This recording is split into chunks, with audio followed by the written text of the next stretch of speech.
What's up, everybody? It's Friday. It's May the 17th. This is Bryce here. This is Ethan. It's T. And we got an action-packed podcast coming for you today. We got the man, Ian Baker, Big Shot Maker. We've got some information we're going to talk to you guys about, what we're going to try to do with some video. We got the NBA. We got the PGA Championship is in full effect. Obviously, NHL still going on. Some NFL stuff happened. We got our stupid sport. And Ethan gets to give us his first embarrassing story. He finally lost. You guys are going to love it. Oh, God. I already know what it is. No, you don't. I know you changed it? Yep. Oh, you changed it. Okay, so then we Here we got go. the first episode of The Bachelorette aired on Monday. And like we said before, we're going to start giving you guys a rundown on that every week.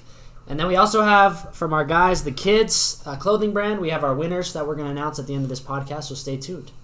You guys ready to get this thing going? Let's do it. Let's All right, roll. We'll be right back after the break. Hey, Sports Triad listeners. Want to share your opinions, give feedback, or tell us what you're thinking? Send us a voice message. Voice messages are an easy way for you to send us audio that might end up in a future episode of the Sports Triad podcast. They're the latest feature from Anchor, the platform that we all use to make this podcast work. You can send us a voice message right now from wherever you're listening from. Let us know who you want to hear from next, what you thought of our episode, and even questions for a future Q&A session. Just tap the link in our show notes below to get started. We can't wait to hear from you. All right, guys, welcome back. We're going to jump right in to podcast number 12. Keep you guys updated on the NBA. T, what do we got? So 3 games have been played now, right? 3 games? Western Conference Finals, pretty interesting, honestly. Steph and Clay kind of came out and played pretty well both games. And if you think about it, that's what they were doing before Durant got there. So whenever you factor in Durant, obviously numbers are going to go down. And Bryce, you're a big-time Warriors guy, but why? I don't understand why people are surprised. You know what I mean? Like, they're playing well for a reason. They're some of the best players and best shooters to ever step foot on a basketball floor. Like, this is not surprising to me because they won 73 games without Durant. Exactly. That's the whole thing. My thing is people are, oh, no KD, they're not going to win. Can they even beat the Rockets? They did it with ease without KD. Yeah, And they made it look easy. Exactly. Through Houston. Exactly. And they've gone up 2-0 on the series now after a big win last night, a comeback win, which I was honestly concerned. Yeah. I was like, I think the Warriors are going to lose this game. And it was the one game that I've ever bet on a Warriors game because I don't like to bet on my favorite teams because I think it brings bad luck. But I finally bet this dude $20, and I was like, yep, this is how this is going to end. I mean, so do you guys think? Okay, think about it how it is now. They have to beat them 4 out of 5 times. Yeah, It's not gonna thanks for happen. playing. But here's the thing: Portland's been playing with house money. They have nothing to lose. There's no reason for them to be sad if they lose in 5 or 6. Obviously, they'll be disappointed, but they weren't supposed to be here. Vegas had them losing to OKC. Yeah. You know what I mean? They're not. I think we had... I I had Portland in the Western Conference Finals. That's the sole reason I'm in first place in that Pick'ems thing because I had Portland. Yeah. Sick But brag. yeah, it's a real sick brag. Sick brag, dude. Amari Cooper. Amari Cooper, I'm wearing a Amari Cooper shirt. Shout out the Cowboys. Soft ASMR. Nice Hawaiian shirt, dude, by the way. Ethan's wearing a really cute Hawaiian shirt. I think he got it at, like, I don't know, the dad store or something. Yeah, you betcha. Yeah. But yeah, game 1 kind of... My dad texted me during, he said it felt like a November game. Like, it was just like, it didn't matter. For Portland, there was, like, no sense of urgency. And did you guys see how they were playing those ball screens? Ah, dude. Curry was coming off of them uncontested, and he 7 of his 9 threes were uncontested, which is more than 10 feet in the NBA per analytics. You're talking about Tuesday's game? Yeah, Tuesday's game. Yeah, Tuesday's game. And then last night's, he was a little bit more smothered. They changed the ball screen coverage, but he's still. Yeah. What do you have? 37 last night. What blows my mind is people always want to talk crap about Steph Curry this, Steph Curry that, saying that, he's, people just don't like him. I don't understand why. I don't They get think why. he's We've been on trash. this, but I don't get why. Yeah. On game 1, he had 36, and that's the same amount of points that Dame and CJ had. Yeah. And he had a better shooting percentage than both of them combined. Yep. He had more threes than the 2 of them combined. And, I mean, that's basically going back to what he did before KD was there. Like, And Exactly. the crazy part about it is you won't even realize it until you see the stats at the end of the game, like, oh, he had 36. Like whenever we watched him, whenever we went to Phoenix, I mean, he started out and he missed his first like 3 or 4 shots. So it's so dangerous about the Warriors. Yeah. And then we just sat there, and then before we knew, it's like halfway through the third quarter, we look up and Steph has 27. Yeah, how many did he end up with that game? He ended up like 38. Yeah, I mean, and he's averaged 30 points a game multiple times, or he's averaged 30 points a game twice before. Regardless of how he gets his buckets, he's a scorer. He's a scorer at nature. I think because of the way he's naturalized or made the 3-pointer the way it is now, he has become a lethal scorer because he's not breaking dudes down, every possession. He's coming down and coming off ball screens, coming off ball screens. If you give him a foot and a half of space, he's going to pull it up and hit it in your face. Another crazy thing is the condition that him and Clay have to be in to even get a touch in a possession. Like, you watch all the screens they go to, all the grabbing that they're going through, just to get a look at the ball. And, like, that's tiring to watch. Like, for me, it's tiring to watch. Yeah, you see them. They're running just screens nonstop in one possession. They're going through, like, 4 or 5 different screens. That's what their offense runs through, too. And if you're Portland, you can't be surprised after these 2 games, especially last night's game when you were up 15 in the third. Yeah. You're like, and Damian, have you guys seen that Take It There? Oh, yeah. Little segment. I can't remember her name, but she asked him, and he was talking about. He's like, what's so dangerous about them is you could be up 15 in the fourth quarter, and in 3 minutes that lead is diminished down to 3. That's what happened last night. Yeah, well, Clay got ridiculously hot. Yeah, last night. And that's what's, like I say, it goes back to how dangerous they are, regardless of KD playing. Draymond was playing well. Draymond's been playing well in the playoffs. Well, I mean, what helps is, Steph plays the point guard role. I mean, he's the point guard. Draymond calls the plays. Yeah, Draymond runs the plays. I mean, Draymond leads the team in assists. He has since that whole dynasty started. Oh, yeah. No, he's... I mean, I definitely think he plays more of a backbone role than anybody else. He's the one... If you look, he calls all the plays out there. Like, he's looking to Kerr and be like... He's always like... He's like, what do you want here? It's Steph, like, looking for Draymond. So, what do you guys think? It's 5, 6? I mean, do any of you guys think it's 4? I think it goes at least... I still think it's 5. Yeah, I think it's 5 or 6. I say 5. Just because I think Portland wins one at home. You gotta give them 1. I think honestly they steal it. I think it's a close game, and I think they pull it out at the end. Yeah. But I mean, you can see that without KD, the Warriors didn't skip a beat. Like you could argue that they've been playing better because they're back to old form. There's a lot more ball movement, less iso ball. Yeah. I think I saw something on ESPN saying like, after game 1, they only had 9 isolation possessions, which was by far the least in postseason. In the postseason for them, which you can say that's good, but Durant's obviously a generational player. They don't play player. the ball dominant. Oh yeah. I mean, what KD does just because KD is one of the best to ever play. Yeah. I mean, you give him the ball and he's going to go for 35 and 9. Yeah. What do you guys think Portland needs to do going into games 3 and 4? I think they obviously need to do something different with the way they're playing ball screens. Yeah, they changed it a little bit, but guys, they're still making so many threes. And then the other thing is I've noticed is it happens every time, and I feel like it happens for most teams in the NBA. You come off a ball screen, you hedge, and recover, and as you're recovering, Steph gets it to Dre goes to the bucket, throws a lob to someone. Like, it happens every single time. Yeah, especially down, like they had that lob with 30 seconds left to Kevon Looney. Yeah. Like, that shouldn't happen in professional basketball, especially in the Western Conference Finals. Yeah, I have no idea what the Trailblazers are going to do. I think at this point it's just try and go steal one. Yeah, I mean, if they're going to pull a game out, Dame and CJ have to just go they absolutely obviously nuts. Yeah, I mean, they haven't played. Dame had 0 points in the first half last night. Yeah, they haven't played well in the series. Yeah, I mean he's only shooting 38% since he's made the shot against OKC. The crazy part is he had 0 points in the first half last night, and they were up 15 at the half. Yeah, crazy. Both teams are good. I mean, so we'll see. E, what do you think about about game 1 of Toronto and Milwaukee? I was a little surprised. We had gone out to eat and watched this game, and I mean, it looked like a good game. It was a good game. We weren't paying probably as much attention as we would have. We were paying more attention to our lemonades. Our lemonade. Yeah, Bryce and I, because we can't drink. Ethan and his buddy were having a couple Ronas with the boys, and basically we found these like rainbow lemonades that come with Sour Patch. So our waitress, they are definitely not free refills. 100% not free refills. Yeah, they're like a promotional type of drink. And so those things are like supposed to be $3.99 every time you order one. And I was already messing with her, like pretending to be Canadian, and I was like, "So free refills, eh?" Like, and she goes, "Yeah, I'm pretty sure." And she goes, pretty So sure. these guys like, went through okay, like well, 5 apiece. I think I had one raspberry one and then had every single flavor of the other ones, and I felt so of great. raspberry was the on best top one. of that tea you drank too. Yeah, that's what I'm saying. Yeah, No pun intended. Teehee. Okay, anyways. No, but That was a good game though. it was a good game. I mean, we left in the third, and the Raptors were up 9? Yeah, something like Was that. something like that. Well, yeah. I mean, they were playing good. Kawhi was playing Raptors really well. played well up until like the last. The And- Raptors won the game until the last 6 minutes. You Yeah, think? I mean, Lowry was shooting the ball well. We hadn't seen that.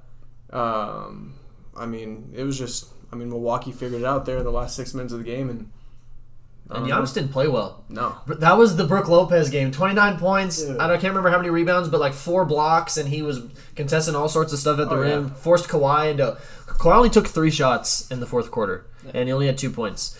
And why they Giannis lost. only had 3. That's why they lost. Yeah. So That's exactly and, why that- they lost. and I think that goes to what I've been saying since we've started this podcast is how deep Milwaukee is. Yeah. Milwaukee throws dude. Malcolm Brogdon has been out for 3 months now, and he went up in there and had 15 points off And the we were bench. talking about the other night. Malcolm Brogdon, for those of y'all that don't remember, was Rookie of the Year. Yeah, like regardless of Yeah. what you people think of the class. Yeah, I mean, it was a weak class, but I mean, he still had a pretty good year. Yeah, He had a good enough I year. think he to win averaged like every what other thing he 15, had. 6 and 6, and he's a 50-40-90 guy. Yeah. I mean, he's one of few guys that can do it. Steph's done it. Steve Kerr did it. There's a lot of dudes that can and have done it. Not very many, but still a good amount. But that dude propelled them too. So No, I definitely think that the Raptors, they should have won that game.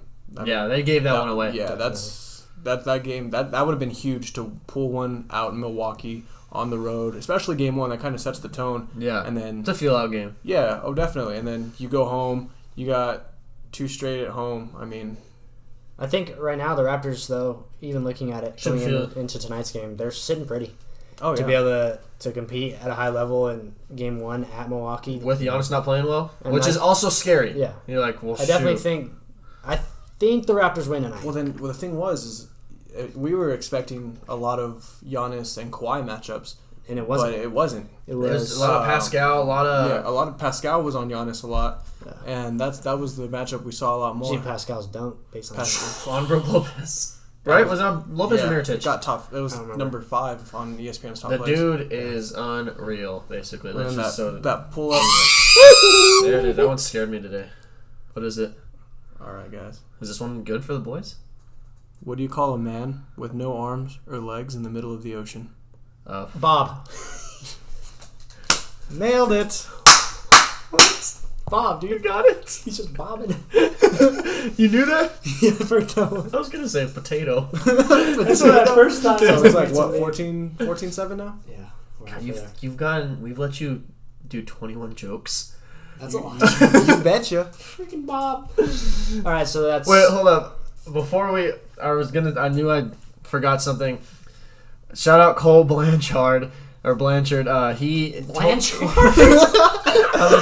I'm looking at. Sorry, dude. Blanchard. I don't know how to say it. I know that's my guy though. He said you should put this hot take in, and it was Seth Curry was better than Steph Curry. What do you guys think about that hot take? Aside from him, What'd you say? aside from that Don't kill little, yourself. aside from the little poke from whenever, I mean, he poked the ball out from Seth behind. played well tonight, but he's But he can't. yeah. So I told him I'd throw that in there, but yeah, that's it. So I think I agree with you, B. I think the Raptors win tonight and send it. I think it's a full 7 series. I think it's a 7-game series, Yeah. if not 6. I'd be surprised if it was anything lower than 6. That would just validate how good Milwaukee is, and maybe it just shocked me a little bit, considering this is really their first time what here. if it flips, and what if it's the opposite? What if the Raptors just go through and just tear them up? And It could happen. This is why these first 2 games are really crucial to see, and it obviously helps for Milwaukee being at home. I definitely think that the Raptors, if you look at their starting 5, I think the Raptors have a better starting 5, but just the depth of the Bucks roster really makes them that much better. Exactly. The Bucks being so deep allows them to play more guys, and kind of it's like with us this year for New Mexico State. We were just throwing dudes. Once it gets left into the and right, playoffs, yeah. and especially in the WAC championship, we played 13, 14 dudes, 12 dudes to their 6, and those guys were gassed by the second media. So that just shows that having depth is a huge benefit. So No doubt. So Yeah, game 2 tonight is Eastern Conference Finals. Game 3 tomorrow for the Western Conference Finals. Stay tuned into that. These are 2 pretty good series so far. Really good series. We'll move on to another part of the NBA. The draft lottery went down on Tuesday night. It was almost as like that got more publicity than game Coming 1. into Well, it was kind of shocking. Yeah, I mean, the 7% team and the Pelicans. Well, there was only one team that was supposed to be in the top 4, and that was the Knicks. and every they other were team was 3. And they were 3. Well, they weren't even 1 or 2. Yeah. So what do you guys think? That on our outline, our first question is: did this new system Yes. solve the tanking? I think so. You think Okay. it's okay? Because the Lakers got the 4, and those dudes were trying to win games. They were supposed trying to be the 11th pick or something like that because Yeah. they still had a losing record. Yeah. I mean, the Grizzlies, I mean, they're not a bad team either. No, and the Pelicans, I mean... Yeah, I mean, I definitely feel bad for the Knicks, though, because the Knicks are just so Yeah, terrible. If you're a Knicks fan, I'm sorry. They are so bad. Their roster is so empty. I mean, you look at it, though, you're going to Who get do a they good have to player. offer? Kevin Knox. I mean, that's their only prospect. Yeah, that's who it. are they going to? I mean, Dennis Smith, he's decent. Yeah. The only good thing about being 1, 2, or 3 in this year's draft is the top 3 dudes Are legit. Our franchise players, and you know, Woj talked about it on today's combine, or yesterday's combine. I mean, and it'll probably be talked about today. Is this draft is a 3-player draft? They're all 3 going to be franchise. Yeah, they're all going to be number 1. Yeah, they're all exactly. And it was like if they were in separated drafts. Let's not forget RJ Barrett coming into the year was the consensus number 1 Yeah, pick. he was the player of the year for high school. And also, Like, he came in a year early. and was also playing against pros with the Canadian national team and killing. He's averaging 20 plus. Yeah. So the Knicks, although Zion is generational, he's 6'6.5", 295, which is 44 unreal. inch vertical. Yeah, and he will look like Booger McFarland in about 5 years. I wish we could show a picture of what he looks like because he looks exactly like him. They shouldn't be upset being able to take RJ Barrett or John Morant. RJ Barrett, that's another guy that... And he's another guy. Yeah, he's one of those guys that... I mean, the Knicks, he's going to... If you add another veteran piece, I think they could turn that franchise around because he's one of those guys that's just... I mean, he's got it all. He can shoot. He slashes to the basket. Yep. I mean, he plays pretty good defense. Yeah, like you said, he's a 3, but he could play the 1 through the 4. Oh, you know what I mean? If need be. He's got size. I mean, or he's probably a 2, but I mean, Zion's a lot like Giannis. I mean, the dude just incredibly athletic. He's going to be a game incredibly changer. raw. He's going to have an impact in his rookie. I mean, the way he works in the paint, like, I mean, it's unreal. But he develops that shot. That's another guy that's just going to be unstoppable. Yep. I mean, John Morant, that dude's just... He's like Westbrook. A lot of people compare him to Westbrook. I see it. I see a lot of Westbrook in him with the athleticism and the flashy passes, and I don't think dunks. Yeah, monster dunk. He's extremely athletic. So, as far as the NBA in terms of ratings and popularity, do you think the NBA is upset that the number 1 pick didn't go to New York, the mecca of basketball? Do you think they're a little bit like that the fact that it went to New Orleans, which is a smaller market? I don't really think so because I mean, not that the NBA doesn't have enough popularity already, but this kind of adds some drama to not a dead time in the NBA, but a dead time for these other teams. Well, I mean, you look at it. I mean, New York's still going to get a really good pick, but this is just going to add. I mean, more drama to the Pelicans. I mean, the Pelicans don't get that much publicity aside from the whole Anthony Davis thing. But I mean, you think years back, I mean, they didn't really. They were one of those teams that stuck out. Like they made the playoffs. They lost in the first round. That's about it. They swept Portland last year. Yeah. And I can't remember who they ran into. Houston or I think it was Houston. Was it Houston? Yeah, but I mean, this is going to be so good for them because adding Zion. I mean, ESPN loves Zion. Yeah, it was a Zion cam. Yeah, so I mean that wasn't ESPN, but still. You think about it. I mean, this is just going to be great for the NBA. The Pelicans are going to get so much more publicity, so much more attention now. Yep. So now what do they do? Who? You talk about the Pelicans. I mean, Ethan, we were talking. I would trade the pick. Yeah. I would trade it and just rob teams of players. Like it doesn't matter who. I would rob LA. Oh yeah. I don't know why they're so. For Anthony Davis, you could get Lonzo, Kuzma. I'd trade LeBron, dude. I would trade LeBron. I would trade. Why not go out and get Anthony Davis, and then the pick, and also trade all your young guys that have yet to develop, and then still have room for 2 max players. So you'd have Zion, Anthony Davis, and then a guy that you could draft, and then a guy that you could get in free agency like Clay or whoever. It's a completely new franchise, but then you could just add little bits and pieces throughout the next 2 years. Because it's with LeBron, he signs 4-year deals, so it's a 4-year process. But now that he's gone, you can take more time with Anthony Davis because that dude's only 26. It is the Lakers we're talking about. Yeah, well, they're not gonna do it because they're stupid. So talking about the Lakers got number 4. What should they do? Trade back. Trade back. So, okay, scratch that though. Say none of this happens. Pick number 4. Say goes Zion, Ja, and RJ. Cam Reddish. Cam Reddish is one of those guys that could play next to LeBron. He's a shooter. Yeah. He's long, good defender. I mean, you didn't really see it a whole lot at Duke this year just because, RJ and Zion got all the attention. So he didn't get into a groove. But what's crazy about that is that would be 3 Duke players. All going 3. top 4. People, towards the beginning of the year, they were going to say it's 1, 2, and 3, and then Ja Morant came out of nowhere. Came out of nowhere. He got more. He gained more speed. Yeah. Which is awesome. Mid-major players being drafted in the top 10 is always good for that. And he fell through the cracks. But if I'm the Lakers, I would go personally. I would go DeAndre Hunter. This would be my order. I'd go DeAndre Hunter because that dude's versatile. I think he's really versatile. He's really, really long. That's the kid out of Virginia. Yeah, the guy that kind of was he was a huge reason why they won. He had 24. So I would go DeAndre Hunter. Is that the kid with the blonde hair? No, that's... Oh, yeah, from... I think... No, that's... Some...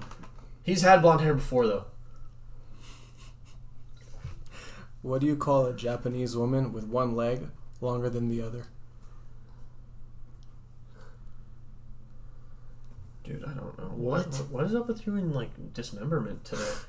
Yeah, weirdo. Did you use on a random site that... Irene. Oh, God. Because she leans. Irene? Oh, dude, that's mean. That's also not... That's bad.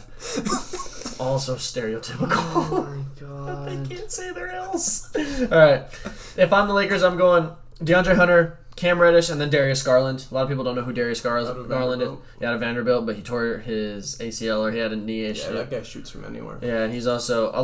All my guys in Huntsville played against him because he's from Huntsville. Or he's actually from Memphis, but he played against a lot of my old teammates. So, and just a quick plug.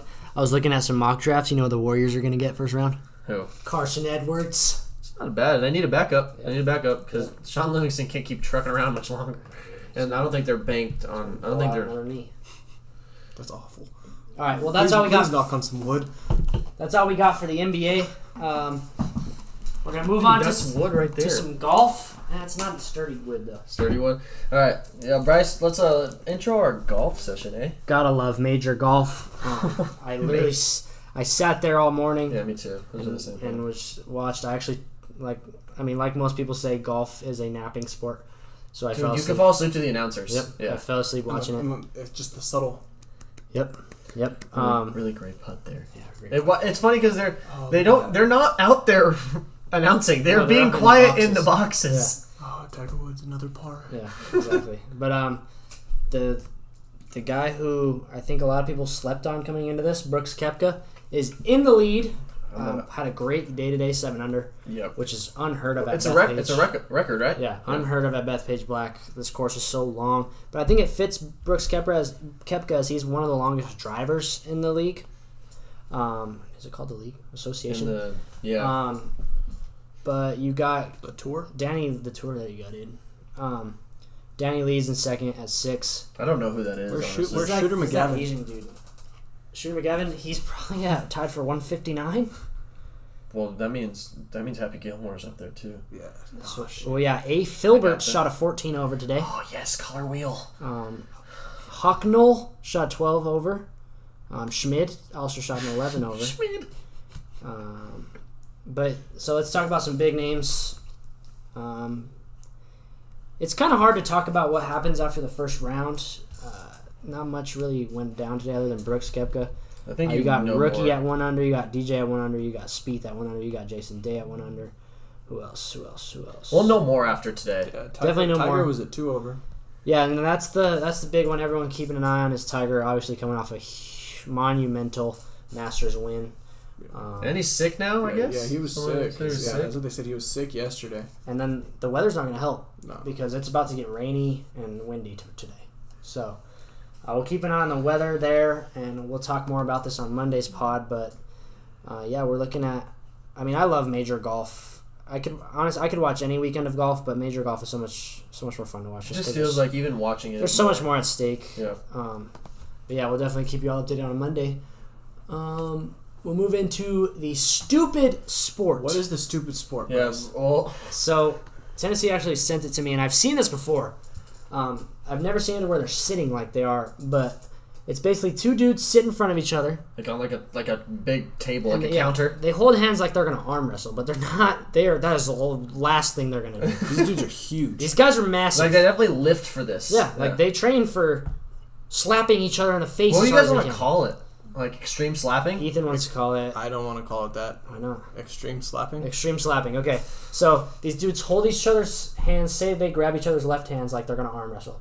With their right hands, they stare at each other, and take They the stare at most. each other with their right hands? Yep, they stare at each other with their right hands, and they unleash the most vicious, open-handed slap to the cheek. And it's like we're sitting at what a 3x5 table or It's whatever. probably It's It's like like a desk that it you would looks- sit yeah. at in the middle. And of. it's that they're that close to each other. It's Yeah. not like you're hitting them with the tip of your finger. They- You're getting a full open hand and slap. these dudes. The crazy part about this, the crazy part about this is why is that dude wearing a Boston jersey? Okay. They slap each other so hard that some of these dudes get knocked out The one cold. that I sent Bryce, the dude was knocked out, and then Yeah. all his crew, Yeah. like his team, They were- was like, come on, like and they it's- brought the like medics it's boxing out. or something. They brought the medics out and gave him some smelling salts, and the dude was all, yeah, give them to me. Oh. So Yeah, I would never participate in that. I couldn't. I wouldn't. I would be hard for me to just sit there because it's not like they're like ducking the slaps. They have to sit there and freaking take the thing. Yeah. So to the in face. my life, I've taken a few pretty good slaps. From girls or what? No. So one Wouldn't night. surprise me. What? Screw you, dude. That would be T. Hashtag T's a ladies man. Tease the ladies man plug. Never been slapped. Yeah. So Also putting me in weird group chats. no, I've been No, slapped that's very my hard. fault. It's not my fault. I will show you guys videos of me being slapped, Yep. and just looking at that, I can feel how much pain that guy is going through. It's not fun. Yeah, why? I don't know why that would be fun for anyone. Just getting slapped voluntarily. Depends how much money they can get from this. Okay, but still, that act of getting hit as hard as humanly possible. I just want to know how much money they can get from this. How much money you get from getting slapped in the Yeah, face? 'cause Would you this do it is for money? Maybe. No. Okay, from the video that I showed you. If the money is right, maybe. What money would have to be right for you to Think do about this? how much money that industry has. They probably have about as If the- much as we if- do. if the- 583. If the AAF folded in 3 months, there's no way Extreme Slapping League has any more money than that. Extreme slapping league. No. What is that? ESL? Extreme You'd have to be paying me $100,000 a slap to do this. What if you win? You get $100,000. No. I'm basing it off the slap. Because I'm going to go in knowing, okay, if I want to make $400,000, I'll take 4 slaps. I'm not going to go 100 G's a slap. Yeah, that's I might do it. That's Yeah, how I'm basing it off. 400 grand is 400 grand. Yeah. So there's our stupid sport of the week. Ethan says he has one that we'll save for Monday. Yeah. Oh, You guys will love it. Yeah. But we're going to talk NHL real quick. Boston has officially swept the Cinderella wildcard team of Carolina. But that's over? Yeah, Boston swept them. they clinched it last night. Boston swept them. Titletown is back at another chance at another title, which I don't really Sounds like. about right. Not really a fan of Boston, but the Bruins are in. Now it's going to the West. In the West, you've got the Sharks, and you've got the Blues. Pretty controversial game last night. Another Sharks game goes to overtime. What do you know? I need to go back and look at how many freaking overtime games they've played this playoffs. At least 3, right? More than that. It's probably up to 5. It's a little ridiculous. Anyways, 4-4 headed in. 4-4? I think it was 4-4. Headed into overtime. Lasts about 8 minutes, and overtime hockey, for all of you that don't know, is probably one of the most terrifying things to watch as a fan. Is it sudden death? Yeah, sudden death. That's why it's so Yeah. terrifying, because at any point the game could be over. So last night, the Sharks are coming down. I think it was Logan Couture. Trips forward as the puck's right in front of him and slaps the puck like as if he was centering it, like if you would in soccer. Slaps the puck to the center of the ice, and a Sharks player takes a shot at it at the goal and goes in. Hand passing of the puck is not allowed. The only time you can use your hand is to catch it and put it right you have back to down. set it I've down. actually seen that in person before. Yeah, and so immediately the Blues players are going nuts, like, to review it. The refs all get together, they talk about it, and this is a non-reviewable play. Oh, Like, really? yeah, regardless of if it happened, and it did. Like, as a Sharks fan, I'm going to say it definitely happened. It's non-reviewable, so live with it. Like, that's just how the game goes. The NHL even came out and said yes, that the officials missed this call, and the officials actually have been removed from the playoffs. Oh, really? Yeah, they removed the officials from That the like playoffs. that official that crew? That crew was I removed. like that though by the NHL. At Yeah, least it they shows that acted on it. they're acting on it, but also it just shows that they're going to stick by their word. It's non-reviewable, So yeah, they can't change it. They can't change the rules of the game in the middle of a season. Yeah, you can't just go Gotta back wait till and the say, league "Here you meetings." go." Yeah, you say, here you go. Give you the game back. Exactly. So, I mean, it was a big win for the Sharks last night to be able to steal one back as they lost one on the road or at home. So it's 2-1 Sharks. Go Sharks. Hopefully we can make it back to the Cup and get a shot at the Bruins. Go Ducks. The Ducks are back at home. This is my favorite part of the podcast. So now we are moving on to the embarrassing story from our villains. Tennessee ended up winning. Ethan ended That's up 2 dubs losing. for me now. Ethan lost. Ethan, it's time to give us your first embarrassing story. Let's hear it. All right, guys. So I'm gonna take you guys back to 6th grade. Oh, this is old? Yep, You're real old you're here. gonna love this one. So 6th grade, I went to Lynn Middle School. For those of you that Roughing don't, it up with the big boys, eh? So some of you that don't Brady know, Rewald stomping. yeah, Lynn Middle School is right in the middle of town. It's at the time it was considered one of the more rundown places. Uh-huh. I guess we'll say that. And so in 6th grade, my mom's a teacher. She teaches at elementary school, and she had a staff meeting after work, and I was supposed to ride the bus. What did you do? And Did you not ride the bus? Wait for it. And so Lynn Middle School is right next to Young's Park. We would all go to Young's Park, and we'd all go hang out. And I had forgotten that my mom said you need to ride the bus after school. So I walk my happy ass over to Young's Park. I'm hanging out with my friends, and I'm the last one to get picked up. Uh-huh. And I was like, wow, where's my mom? And then at that moment, I realized I was supposed to take the bus. Then I'm immediately So I ran as fast as I could across the school and went to see if the bus was there. Why would it be there at that The time? bus was just pulling out of the Did you Oh, chase so the you bus? almost. So I almost made it. So almost made it! So I called my Almost mom, made it and I was like, damn, what am I going to do? Damn. I called her, and yeah, yep. Damn. I called her. Damn, Carol. I called her, Carol, where are and you I at? was, I was like, hey, I missed the bus. And she was like, what? Why? The first thing that goes through my head is like, I can't tell her that I just didn't go. So I said, I got shoved down by the portables by some kid. And Pretended you got bullied? pretended I got bullied. What did your mom do? So What, she- you couldn't, after you got shoved down, you couldn't make it to the bus? No, because I was dusting myself off in the bus. So The bus! So As he's dusting so himself. Dude, were my you mom on something? My mom shows up. My mom shows up like 20 minutes later, and she was like, "She's all, is everything okay? Are you all right?" Oh, And she was I'm in the office, Oh. and she's pissed because she thought that I got bullied, and my dumbass went and like fell in the dirt to make it look like I. Purposely ruined Dude, your I hope clothes. there were cameras. So this is the middle school. Well, There were not cameras. Yeah, dude, those cameras got So- taken or stolen So back in '85. my mom, instead of just taking me home, I was like, Mom, let's just go. Like, I don't want to make a big deal about this. She makes me go sit in the principal's office. So I'm sitting there, and the principal is asking me questions about what this kid looked like, what he was wearing, Making up something. and I was just going with random stuff, saying that he was wearing a red shirt, his backpack was red, and all of Like, this, so he was a blood, basically. pretty much. Okay. And Dude. and then Yeah, so this went on, and for like the next week or so, every day after school, I got called into the principal's office to ask if I had seen the kid. And every single time I was like, no, I didn't see him. I didn't see him. I didn't see him. So like it finally went away. And the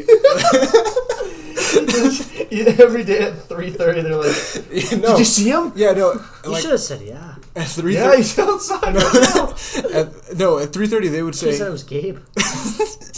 So yeah, so that was my embarrassing story. That was a good one. I told Got everyone. fake bullied. Yeah, no, but I told everybody. Like I You're told a wuss. Gabe. You're the boy who cried wolf I over told here. Gabe. I told everybody that I did that, and so they all went along with it. And then this was probably a few months ago. Scheming. My little brother had said something to my mom about him getting shoved at school or something like that. And my dad was like, "How come you didn't shove him back? Don't be like your brother." Oh. And I looked at him and I was like, "You know what, Furman? Guess what? It was a lie. It was a lie." And he just looked at me and started laughing. And my mom was pissed. She actually got mad? Yeah, she was like, "Are you serious?" She's like, "I went and made a big fuss over that." She's like, "Because your dumbass didn't ride the bus." You know what, Furman? It was a lie. Oh, that's funny. That was a good one. All right, so there's Ethan's first embarrassing story. Another good part of the podcast. Another right here. great part. We're starting a Bachelorette segment. It started last Monday. There was a very action-packed first episode. Obviously, it's always cool meeting the new P. No. P. No, it's Luke S. Peter the isn't Pilot. it? Peter No, the it's Pilot. Luke Peter the P. Pilot. Peter the Pilot. Peter the Pilot. If you had me on Snapchat, you would have seen that. So let's talk about each of our three favorite guys. Ethan. All right, so my guy that I picked, Luke P. Liked him. He was introduced in the Bachelor. He's a total D-bag. Yeah, dude, he's a total douchebag. Yeah, he's But- a tool with a big ass jaw. So the reason Just I looks like liked something him, you want to punch really the hard. reason I liked him is because he happens to look like Bryce Harper a little bit, my favorite baseball player, and on top of that, he got the first impression rose. Yeah, I but he mean- didn't get the first rose. Cam did. Okay, well, Cam rapped Okay. about Roll Tide. Can Luke P do that? No, did Can Luke P. fly a plane? did Peter the Pilot get the first impression rose? No, but we know what's going to happen with Peter the Pilot. If you watched the episode, you saw that it's Friday. People should know. There's no spoilers for here. Yeah. It's not the Avengers. People, if you watched the episode, you would Iron have Man died. also Black Panther. He didn't die, but I'm just saying Black Panther. If you watch the episode, you saw that Luke P and Peter the Pilot got to hometowns. Yeah. Which is ridiculous. I didn't want to know that. They didn't show that in the Bachelor. For the record, I Bachelor. did pick Peter the Pilot before seeing that. Yeah. Oh, yeah, okay. I had Luke P. picked. I'm a big fan of Peter the Pilot. I like Peter the Pilot. Yeah, oh, I don't definitely. like Luke P. See, the only reason I picked him. What does the P stand for? Pee-pee. His last name's Parker. Yeah, Luke Pee-Pee. Pee-pee. Luke Pee-Pee Parker. All right. So, Peter Doodle. Who is your pick, T? Did I don't you go to Jed Jed is probably my favorite. I like Cam. or Garrett? Garrett is which is the one? Garrett was the golfer. I liked Garrett a little bit. No, but Jed is my number one, and then I would probably go Peter, and then my third is the dude with the high voice because I think his name's Brian. Hi, how are ya? Brian got Brian's kicked gone, dude. off. Oh, he let Yeah, okay, Brian well, got axed. That's who I wanted to. How about old McDonald's? Old Matt dude. Donald. I would have liked to have seen I him. wouldn't have. I'm glad Okay, he's gone. what about John Paul Jones? That's my third favorite. I love John Paul. What was that movie? It was a real sad movie. I want to say like 3 years ago that all the girls were just crying about. Oh, Finding Nemo? Finding Dory? No. Yours. The Notebook? No, not The Notebook. It's You know what definitely. I'm talking about? Yeah, Kicking and Screaming. No. I give up. I'm pretty sure you're thinking of The Notebook. No. Which I'm one? definitely not. 'Cause it was No, like I'm trying to 3 actually years, think. I'm trying to 3 think. years ago. It was a couple years. Fault in Our Stars? Fault in Our Fault in Stars. Our Yeah, Stars, Fault in Our that's Stars. what it Yes, was. good looks. Doesn't he look like the main character in that? Who? What's his name? Long hair dude? John Paul Jones? Yeah. No. Ansel Elgort or whatever? He didn't have long hair? I thought he had long hair. Yeah, dude, he has long hair. Yeah, but it doesn't look like him. Yeah, dude, he's got long hair. That's what he reminded me of. No one can see this. Yeah, well, the guy in Fault in Our Stars had long hair, and that's Okay, immediately so with Logan. who Paul were the Jones. three that you picked? I'm number one. Like, if we're all gonna take one, I'm gonna go with Jed. I think Jed. She literally called him sexy, and she gave him a rose. I think he's gonna get pretty far. Jed So because she calls him sexy, Dude, I He don't know. played the He guitar. played the guitar. played the guitar. She was sexy though? Yeah. In her words, she said, "Whew." That was sexy. Yeah. And then she said, "I really like Jed." and then it's a weird name. Let's just go with one. Let's just go with number ones. All of our dudes. Okay, yeah. Wait, what? Like we're all just picking one? Okay. Yeah, yeah. We'll Okay, so probably we got have overlapping. we're gonna have Peter the Pilot. We got Luke S, and I got Luke Jed. P. I think we can go 2. Well, because his second is Peter the Pilot. Yeah, my second's Peter because I don't have. I didn't really. If I had the first choice, I'd pick Peter the Pilot. You could go with Garrett. My other Garrett's if I were to go with 2, it would be Tyler C. Are you looking at him right now? No, but he had. All I remember is that he was dark hair, curly, or colored eyes, and he got drafted by the Ravens. Actually. Oh, that guy. Yeah. I also like Mike. shoulder. I like Mike Johnson too. He's the light skin. There was one that I liked. His name was Tyler too. Tyler. I liked Albert. Albert Sandbag. Oh, Is there Is there Beefy? Beefy Mick what now? Beefy Mick what now? Is there a Tammy? Tammy Bundleballs? Think about where this just went off. Is there an A? How about Scott, guys? A long squirt? Okay, let's talk about Scott. Scott is. Oh yeah, Scott. Dude, What is wrong with you? This guy is. What were you thinking? He's like, honestly, it's the same thing as you. You just It's dated. not. You just dated Colton. Dude, it's not. You're just in love with Colton. Now you're up in here 3 weeks later. Yeah. Dude, when he said that, I was just like, I was like, oh, this dude is gone. Are I you- thought there might be a chance for him Yeah, to like, she might have stay. been. It would have been because like she was like trying to talk about it with him. And Yeah, when he it's says why that, did you do that? And she goes, he's like, honestly, yeah, I had one. he's like, if you want to get mad about this, I can get mad at you too. You're just Yeah. dated. You're just in love with Colton. Yeah. And she goes, it's the same thing. And then she goes, no, it's How about not. the fact when that she told him when that she was making him leave, she kept treating him like a dog. Let's go, come on, Come on. in front of all the guys. Let's go, Let's go. Because he tried to put his drink dude. down. And she goes, dude, come on. And I was like, oh my. Oh, she called him dude. Yeah, that was it for her, for him. What I did think was extremely cheesy was having the 2 girls pull up in the from the van. Bachelor. Oh yeah, That no, was- that was be like specifically done to It was like the sting. It embarrass the was dude. like the sting. Yeah, I mean, That was it almost made it seem like it was planned. he was supposed to go on there with that. to do what I understand is like, because Demi had said that she had been told earlier in the morning. So how come Demi or Katie couldn't? Yeah, be they like, could have hey, just dropped him. So Scott has a girlfriend. You should probably just should tell not him to even stay bring him on the the show. hell home. Producers were like, oh, They were like, oh, we can roast him. yummy. Yeah, no, it's but yeah, that's our thoughts on the Bachelorette. So tune in Monday for the next episode. They have down to 22 guys now. Yeah, and we'll talk about it every Friday podcast. Every Friday, because Obviously, can't talk about it on Monday. Yeah, and we're gonna try and give you guys a video of our reactions to the rose ceremony. rose ceremonies. Yeah, so right before we get into our interview here, we want to plug a few things. But make sure you guys help us out when it comes to generating quality content for you guys. Like I said, we're doing this for ourselves, and at the same time, we're trying to do it for you guys, for our loyal listeners at least. Go support our podcast. We've attached a couple of links on our Twitter. Yeah, we'll do it again. We'll do it again just to see if we can. You can donate 99 cents a month, $4.99 a month, $9.99 a month for you people with big pockets. You get a hug. And you get a hug from us. But yeah, go support us. Help us get to where we're trying to get to. This summer is going to be a big summer for us when it comes to traveling and trying to get our name out there. And also, the next plan is we want to bring video to the pods. So we'll come with 2 cameras, set them up in our amazing state-of-the-art facility, studio in T's apartment. That's right. But yeah, we're going to try to start getting video, and so that'll be obviously we have to be on YouTube because we can't post it anywhere else. Yeah.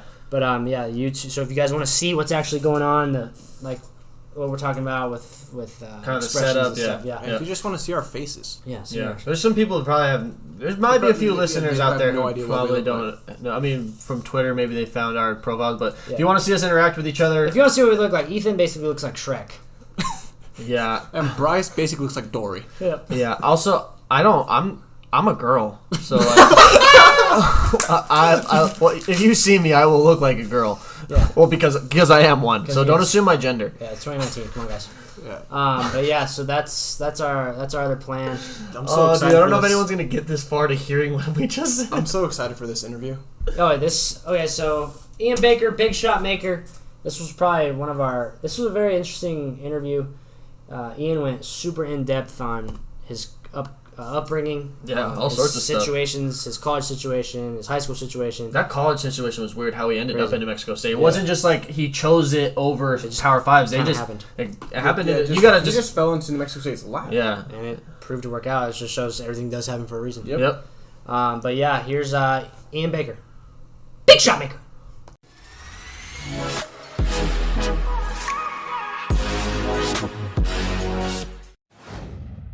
All right, guys. Big time interview here. We got Ian Baker, big shot maker in the house. What's up? NMSU basketball player from a couple years ago. Big time player here. Probably one of the better players to ever play here. Appreciate you coming on. It feels like we got this done quick. I appreciate it, bro. Yeah. Thanks for having me. Yeah, Thanks for coming on, man. We No appreciate it. problem, man. No problem. Yeah, so we'll just jump right into it. You're from the DC area, born there. So talk about where you were born, where you grew up. Okay, I was born in DC. From time I was born until like I was 9 or 10, we was in the city, and then after that we moved outside the city to this city called Hyattsville, but it's literally like right across the borderline from DC, so we was never too far outside the city. So Yeah. we spent time in both places. How is that area?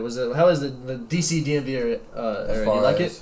Yeah, I love it. Like my childhood growing up, especially like outside the house, it was fun. It was fun growing up. When I was young, I was exposed to a lot as a youngin', but it made me who I am today. It was fun growing up. No doubt. So you talk about all these cities with like basketball is a very big influence on a lot of cities out there. What was basketball like growing up in DC? Was it a big basketball scene? What was it like out there? Yeah, that area one of the top areas in the country for no doubt. talent. Like even now, like talent is just flowing out of there. But growing up, I seen a lot of talented players.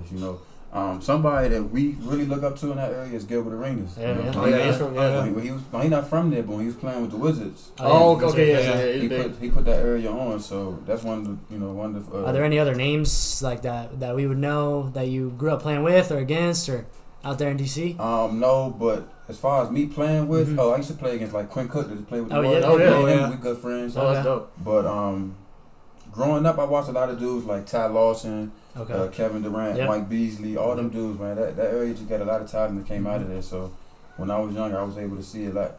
So growing up, like it's in the DC area. Were you like the type of kid that was always at the gym? Like you would spend like whatever, like the YMCA or the regular. Were you there from like the time it opened till the time until it closed? Man, really, especially like when I was younger, we was outside, bro. We used to be outside. We'd be in the rec sometimes, but most of the time we was outside. And I didn't really start like getting in the gym and working on my game until like later in high school. Like, so you didn't start getting really serious with it until high school? Right. Once I realized that it was probably I started working harder probably after I got like my first offer. Mm-hmm. But before that, like growing up, like I just said, I used to play against Quinn Cook. Yeah. As a youngin', he was always a top ranked player. He's always been nice. And I used to think like, damn, like as a youngin', he was good. And there's a lot of other dudes that was good, but I realized what the difference was. Like I just liked basketball, but I didn't love the game yet. Mm-hmm. So I wasn't like working out and stuff. I just go play a couple AAU games, go back around my neighborhood, and I'm outside. Like you know what I'm saying? I wasn't worried about getting in the gym on off days and stuff like that. But that's what stuff that he was doing and other people. So as a youngin', I wasn't putting in no work. But when I got to high school, I started taking it more serious. I feel like that's like common for a lot of basketball players. Common. See like Anthony Davis didn't grow until he was like a sophomore, and then these guys like who didn't start playing basketball, like Pascal for a second, like he didn't start playing until he was like 16. Yeah. So like there's guys like that who just like who get the growth spurt and like the development, and then they just start becoming serious with it. You know what I mean? And like nowadays though, I think kids they like putting in work at a younger age. So that's why. Yeah, it's crazy. That's why a lot of AAU players, scene too. Yeah, AAU scene is like bigger than high school. You don't even like really got to play high school basketball no more, especially if you're on the top. There's guys that AAU don't scene. do it. Yeah, and like me, even when I came out of high school, all my offers really came from AAU. Really? You know what I'm saying? But those offers that I got playing at AAU, then those coaches started coming to see me in high school. But I really got most of my attention from AAU. But what I was saying was like that's how people are like more talented nowadays because like the kids they just expose them more, especially with like social media and stuff. They can that's a huge influence. Yeah, they gonna just watch their favorite players work out and stuff, and they gonna do it. So like everyone's recording AAU tournaments. And you see like and younger, like you see these dudes like at the class of 2023, like LeBron, all those people like that dude that played on LeBron's team, that Mikey Williams, dude, he's better than he's better than me, and he's better than that dude's an 8th grade. That dude's dunking. That dude caught a lob off an inbound and put this dude in. Like, he put it on his head, and it was like The dude's in 8th grade. Bro, I can't touch the dudes be rim. 10 years old looking like they in high school already. Bro. Yeah, that other dude that was on LeBron's team is like 6'10", like Yeah. 300. Yeah, It's he's like, huge. dude, where are you coming from? It's crazy, bro. So going back to AAU, what AAU team did you play on? My last 2 years in high school, I played on a team called Dwight Howard Warriors. Dwight Howard, he never really had an AAU team, but those last 2 summers, he picked up an AAU team and sponsored us. So, How big of an impact did he have? Like, was he hands on or anything? No, he wasn't. Bro, It's just giving you the check. We met him one time, bro. And he came to like one game. That was it. Huh. You know, but he wasn't really hands on. He had like, it was this lady named Miss Fran, cool older lady. Like Yeah. I still talk to her nowadays. Like we just text her every now and then. But she was the one that was most hands on. I think she was like his manager or something. So that's how it all happened, and that's how we got to meet her one time. She had like a get together at the end of the summer, and he came through and stuff like that. But he definitely wasn't hands on. That's crazy. No, you know, I A don't lot have a of problem with him. I don't know, but he was not hands on. I wouldn't be surprised. All the like Chauncey Billups elite. I played against them growing up in Colorado. I never saw that dude once. Like he would just, I think he just was writing checks and sending to his boys to go. And then, but I feel like these big time players who have these AAU teams outside of LeBron, who seems like he fucking loves it. Yeah. But I mean, seriously. Nah, but look, the younger dudes is in the league. Like I see, like Westbrook, he got a team. Bradley Beal got a team. They hands on. Like they beat Chris Paul. They're at the game. Chris Paul's a coach. Yeah, he been hands on. Chris Paul's a coach. I think Brad Beal a coach too now. Is he? Like, I mean, I don't know, but I seen him. He had like his little polo on and shit. Yeah. So. I mean, I saw Chris Paul in Vegas, and he was literally the head coach. And That's the sweet part, because then the youngest, they really get to, they touch build you. relationships. Right next to you, and you know what I'm saying. They could just get so much gain from them dudes. So that's the sweet part about them dudes being hands on. I wish I would have had that. So it sounds like you have a pretty good idea of the AAU. You sound like you like that a lot. Now you mentioned you got recruited mainly because of AAU. So do you feel like, what were some of your offers, and do you feel you were under recruited, over recruited, stuff like that? Well, like I said, I ain't really started putting in work till later in high school, so I can't say that I was under recruited, because at that time, before I started getting recruited, I didn't deserve to be, because I wasn't even at that level. But no, I think I got recruited right where I was supposed to be, and then later on, once I realized that I'm gonna go like major D1, like that's when my confidence grew. You know what I'm saying? And that's pretty much how it went. Yeah. So where did you play high school ball at? Arlington Country Day in Jacksonville, Florida. Okay, yeah, that's my spot. I love Jacksonville. Oh, this dude's got a condo and everything out there. No, we got a spot out in Jack's Beach. Oh, okay. On the beach, I've been there one time, but we ain't really spent too much time at the beach and stuff. And when I was down there, I didn't like Jacksonville, bro. I thought it was boring. I thought it's kind of it's a different, it's like a mellow. It's a different big city. It's a big city. It's different for sure. And people told me it's like the biggest city in the country. It's like one of land it's wise, it's massive. Oh, it's big. It's huge. Yeah, it's big down there. Well, how'd you end up down there? Did you go there just for ball, or did you strictly for basketball? So you packed it up and went and just kind of put it all on the table. Yeah, bro, it's crazy, bro. Let me tell you about my high school stories, bro. It's crazy. So my 9th grade year, I went to school back home, back in the area or whatever. And I didn't really want to go to that school. I tried to go to a private school called St. John's. It was like in the best conference in D.C. or whatever. Yeah. That didn't work out, so I ended up going to a public school. I didn't want to be there. So my cousin, his name is Jerome Dyson. He went to UConn. He if you watch college basketball back in like 06, 07, you may would have seen him. But he went to this prep school called Proctor Academy. That's up in New England. Okay. And my mentor, he the one who sent him there. So when I was young coming up and they seen I had like a little bit of talent, they was like, man, like you should go there. Yeah. You know? And so I'm just listening to him and my older brothers, they like, man, bro, you could do the same thing Jerome did. You know what I'm saying? So I went up to that school, bro. Like I begged my mother to let me go. Went up there, and from day one, I'm like, man, this shit not for me, bro. Like, bro, they like the orientation was like hiking in the woods. Oh hell no! Yeah, no way Ian Baker's out there hiking, bro. Just picture that, bro. You gotta think, bro. Like I'm from DC, bro. It ain't really like no mountains and no shit, hiking bro. in Like, DC. Yeah, bro. Like that was just something I just wasn't used to. So that first day, I'm like, man, there's no way I'm coming back there. So I went up there. Basically wasted a year because I just was hating it, really. I met a couple cool dudes and I'm still cool with from up there, but other than that, bro, I ain't like it up there. And the snow was crazy. Like, it was snowing like 10 feet. Like, it was crazy. Out there? In New England? Yeah, New England. Yeah, bro. Like, it snows out there. It's probably still cold right now, bro. It's May, so it's probably still like in the 40s. I was thinking a different city. God, hell no. Yeah, but anyway, so, boom, I left there. And that summer, this dude named Black, who I used to work out with back home, I was telling him, like, man, I can't go back to Proctor, bro. I need a new school to go to. But my mother wasn't going to let me come back home and go to the public school I went to. So he was like, man, I got you. Don't worry about it. And so one time I went to the gym. We was just hooping one day. And he called this dude named Delonte Hill. And if you, like, real hands-on with, like, who coaches are and stuff, he used to be the top paid assistant coach in the country in college basketball. Okay. He's the one who got Mike Beasley to Kansas State. Oh, for real? Yeah. See, a lot of people don't know that, but he's the one that got Mike Beasley to Kansas State. Because that's not. He was better than that. Yeah. He was a lot better player than Kansas State. But this is why he went here. This is why he went there, because the dude Delonte used to be with DC Assault AAU program. Oh, that's like one of the. Isn't that the best one in DC? Yeah, that was like the top one, but they not a program no more because like the dude who owned it got into some trouble and shit. So it's not DC Assault no more. But anyway, Delonte Hill, he was working with them, so that's how Mike Beasley got out there. So anyway, my coach called him and he was like, man, I got a player who's looking for a school. Mind you, I never met Delonte before. Before this point, I never met him. He knew my older brothers, but he never seen me play or nothing. So Delonte was like, man, I'll give you a call back and see what I can do. He called him like right back. He was like, bro, the school, Arlington Country Day down in Jacksonville, they'd take him.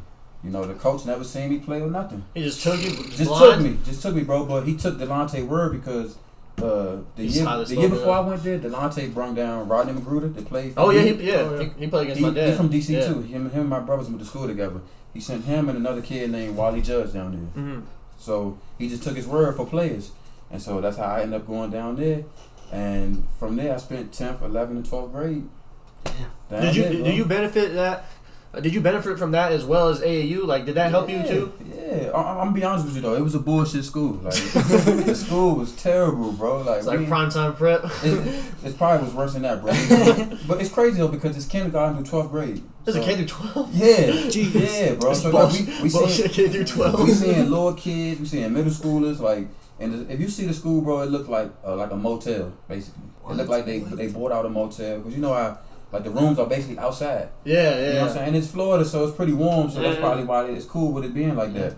But, bro, from day one, I knew it was some bullshit, but I was good with that because I didn't really want to do no schoolwork. When you're young, you just want to hoop. Yeah, you know exactly. And I knew it was like a top school. They had all type of Nike gear. Oh, so there's like I had sponsors. It was like top 25 all the time. So as far as basketball, it was top tier, but like academic wise, it was bullshit. So, sounds exactly like the coach brought me into the office and he gave me like 2 pairs of shoes. And he just sat me down. He was like, man, like he would ask me like all my classes I took the prior year. So for example, like I was coming out of 9th grade, so he was like, I was like, I took English 1 last year. He was like, okay, English 2 this year. Like my coach is sitting there writing my schedule down, like in my head coach. I didn't go to no main office, no advisor, no advisor, nothing, bro. He made my schedule right there, and that's how I knew. I was like, oh yeah, this some bullshit. Bro. But when we got in the gym that day, it was like 10 coaches there. You know what I'm saying? Full staff. Yeah. So from day one, I'm like, oh yeah, I see what type of time it is. Yeah. It's a basketball school, but I was good with that. So going on to college, you know, what schools recruited you out of AAU and out of Jacksonville? It was a whole lot. I'm not gonna name the whole list, but at the end, it came down to Providence. Yeah, what were your I knew Providence was up I was there. committed to Providence before I came in, but it came down to like Providence. In 11th grade, I committed to South Carolina, so they were still on my list. Clemson, Cincinnati, Kansas State, and that was like just to name a few. Yeah. But it was a lot more than that. But I'm not about to name everything. But that's what it really came down to. Why NMSU? Man, because Providence basically they threw me away, bro, at the last minute. Yeah. No new coach or anything. No new coach or nothing. So with that. The coach that was at Providence, he's still there actually. The dude named Ed Cooley, black guy. Yeah. Oh yeah. Okay. Yeah. They be winning too. Like they had Chris Dunn. Yeah. Big East is a tough conference. I was supposed to come in with Chris Dunn. Oh, he was in your class? Yeah, okay. We was gonna come in together with like 3 other dudes. Sheesh. So anyway, with the Providence thing, that summer of me supposed to go to Providence in June 1st, I tore my ACL. You tore your ACL? The summer, yeah. The summer tore his ACL. Yeah. How long ago? It was my senior year of high school, so that's 3 years now. He's probably the reason we lost our state. we lost the state championship. Yeah, mine was like 7 years ago. Man, that was summer of 2012. But yeah, I tore my shit hooping in the gym, like on a just open gym. Yep. But anyway, so I tore my shit June, And you know, around that time, you supposed to usually go to summer school. Mm-hmm. But I was still having problems academically because the school I went to in Jacksonville. So I wasn't cleared by the NCAA. Oh, so like a kind of so like I wasn't even qualification? signed. Yeah, my letter of intent wasn't even signed yet. So I was just committed. You know what I'm saying? So I told the coach, I'm like, bro, I just told my ACL, you know what I'm saying? Let me know if y'all want to go in a different direction because I can commit to another school. Yeah. Like any other school would have took me. You know what I'm saying? A lot of other schools would have took me. But he was like, nah, bro, don't worry about it. We're going to bring you up here to summer school. We're going to get you the surgery and you're going to be good. So I'm like, all right, cool. June gets here. The whole June go by. He was like, don't worry about the first session of summer school. We're going to do it the second session, which was in July. July gets here. I'm still not qualified. So I couldn't go to summer school because I still wasn't like cleared by the NCAA. Yeah. So he was like, bro, don't worry about it because we still got you. Fuck summer school. We're going to bring you up in August when school start and get your surgery and everything going to be all good. So I'm just like, bro, something just not feeling right. Yeah. You know, Just so, keep pushing it off. Yeah, just keep pushing it back and back and back. And so at the time, which is crazy, Coach Menzies that was here, Marvin Menzies, he was hitting me that whole summer. Damn. It's like he knew something that I didn't know. He's a good recruiter. Yeah, he was. Like, bro, if I had my old phone, bro, he blew my shit up. Bro. Like, I had endless like messages and texts. Asking him what he had for look, lunch. We have that down here. He would always leave a voicemail the same way. He'd be like, bro, let me get you out here on a visit. I think you would like it. Wooty wooty woo. And so it got to a point I was like, Coach, I'm going to Providence. Like, you know what I'm saying? Basically, leave me alone. Leave me alone.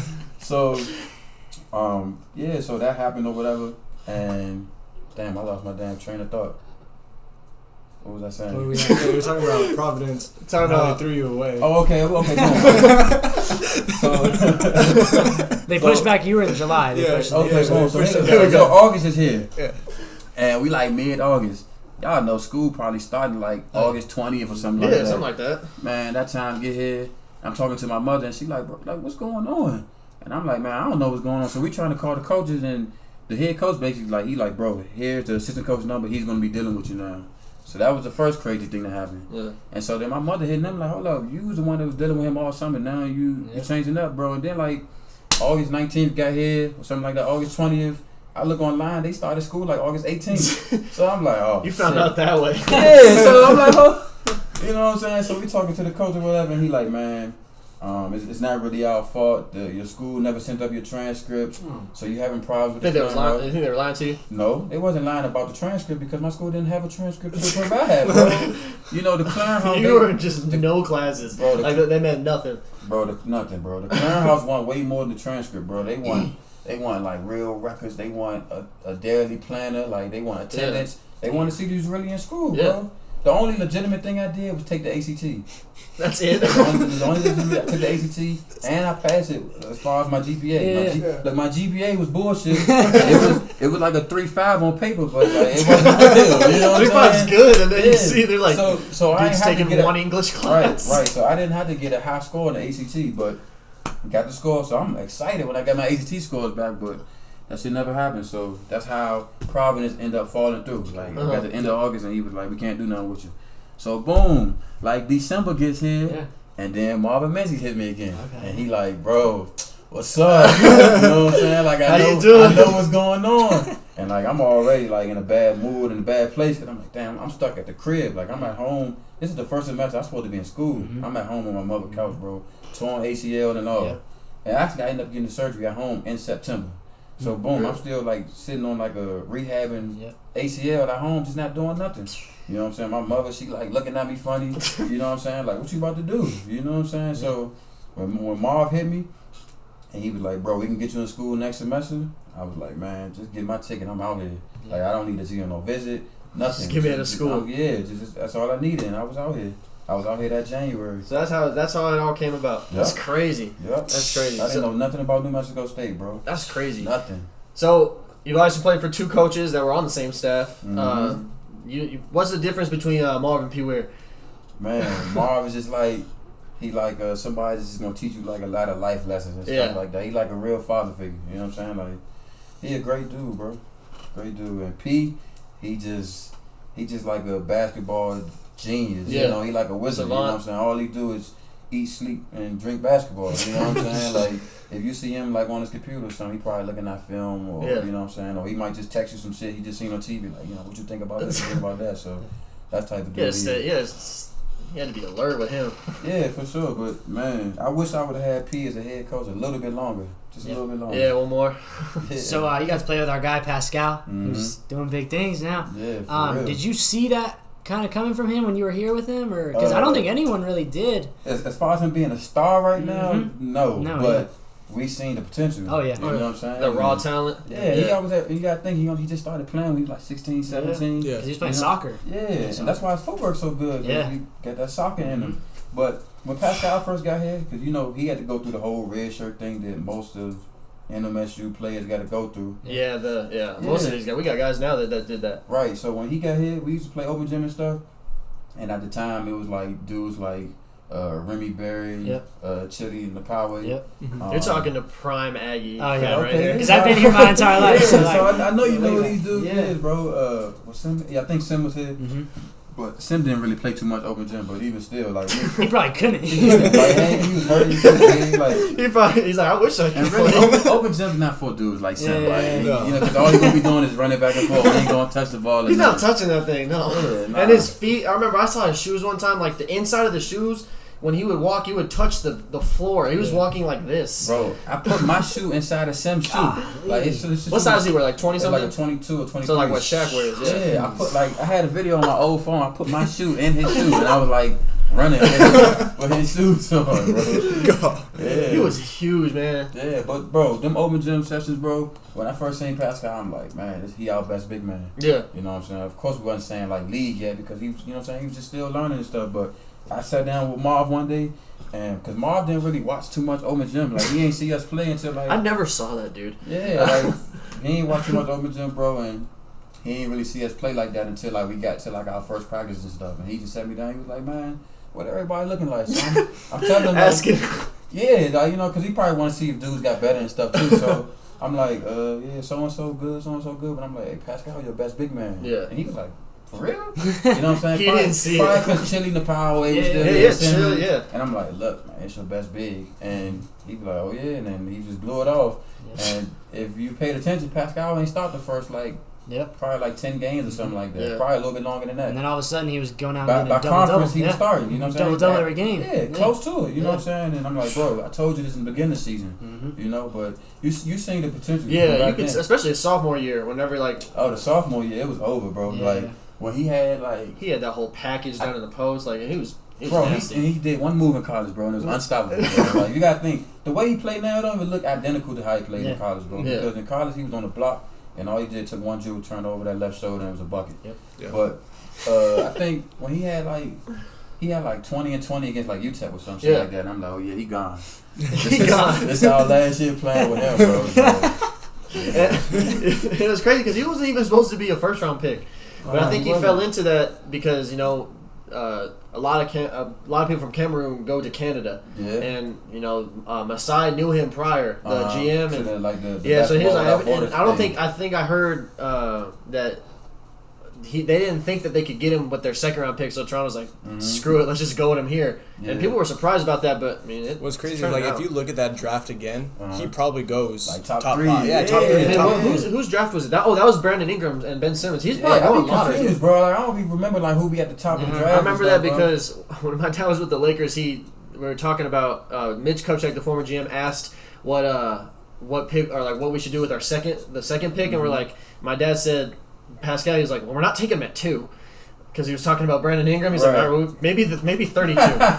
maybe 32, but not 2. Kuzma was the next year? Kuzma was 2 years later. Oh, okay. Yeah, 2 years, I think. 2 years later, because they didn't... No, the next year, right? Was it I don't know, honestly. There's so many. Yeah. Bro, but look, like I was telling you off camera, Pascal, if he would have went to a bigger school, he would we were talking about that with Hawk, he would have been a top 10, 15 pick. We were talking about him going like Michigan State. Yeah, bro, and Hawk was acting like, you know what I'm saying, like he wouldn't have been all that. Just downplaying it. State, but Hawk no. He knows. And this is why I say that, because sometimes going to a bigger school just give you a little bit more exposure. Yeah. You know what I'm saying? Like if he had a Big Ten or a Big East school, he on ESPN every night. So even if he didn't average 20 and 12, he might have a game. He got 15 and 10, or you know what I'm saying. You see that a couple times on ESPN. 15 and 10 gets you into the league. And it works for like they've been talking about it lately, like on social media. Like mid majors are producing a lot of the stars in the playoffs right They now. are. Like They Damian Lillard, Washington State with Clay, but that's still technically a Power CJ 5. But McCollum. like, there's CJ, Pascal's from here. Giannis is from Greece. Like sometimes going that way, like you and Pascal did. Sometimes it works better. Nah, for sure. Like, bro, but one thing I did agree with Hulk when he said, like, Pascal, like, he needed this school to show how good he was, for sure. Yeah. You know what I'm saying? So sometimes it is good to go mid-major. Like the dude that's coming out now, the dude, John Moran. Yeah, like, that's rare. It's, like, rare to see that type of talent because it feels like he's, like, slipped through the cracks. Like, because that dude would be the starting point guard on every single team in the country. Nah, for sure. And people don't even realize last year he had a great year. As a Yeah, he freshman, was good bro. as a freshman. Yeah, and actually one of my youngest that went to high school with me down in Jacksonville, he was like the best player on Murray State last year. Oh, really? Yeah, so like I seen him by accident last year, you know what I'm saying? So I didn't know man, this who dude's Morant nice. was, but when I seen him playing the tournament against West Virginia, I was like, oh yeah, he got something to him. So I really wasn't surprised when he did whatever he did this year. So we know WAC Player of the Year, All Defensive Team, two-time First Team All WAC Tournament MVP, one of the greatest Aggies in NMSU history. What does that mean to you? Man, really? I never even thought about it before, bro. Yeah, I had to look it up. As far as being like I guess an Aggie grade or something like that. Honestly, I don't think I did enough to even be considered that because I feel like you gotta like win some type of important game. Yeah. Like when I look back at my time here, we ain't really win like a big game. I could be like, all right, yeah, that was something to talk Because about. those were like the years that you guys would split with UNM and UTEP and all that. Like, and it seems like, I play for New Mexico State now, and Jans takes those games so seriously. It's like everything's got to be on a string. It's crazy. And I mean, you guys still had some big wins against those two teams, but it just seems like you're talking about like the big wins didn't maybe come up as much as you wanted to. And then of course, bro, we all know the ultimate goal is to win in the tournament. Yeah, and we've had trouble getting out of there first round. Crazy trouble, Almost bro. had it in Baylor. Almost had it. Yeah. At halftime, because we were in LA. We're in LA. I remember at halftime we were up because somebody hit a buzzer. Braxton. Yeah, Braxton hit a I buzzer. remember. We was up by like 1 or 2 at halftime, bro. Yeah. But honestly, bro, that was all we had. Bro. Yeah. That was first everything. Because Shot your load early. I told you, bro. We was a solid team, but I don't think we was like deep. Yeah, you were telling me what I'm saying? that. We wasn't good like that because, bro, it's like we gave like our best effort for 20 minutes and we had like nothing left in the tank, bro. And then Guys we were was so gassed. small. Bro, That was the huge thing. I know when Baylor went in the locker room at that game, they was probably like, bro, we just need to hit the offensive boards. They too small. And, bro, that's exactly what they did. Cause I think if the score was like 43-44 at halftime, at one time I looked at the scoreboard, it was like 63-44.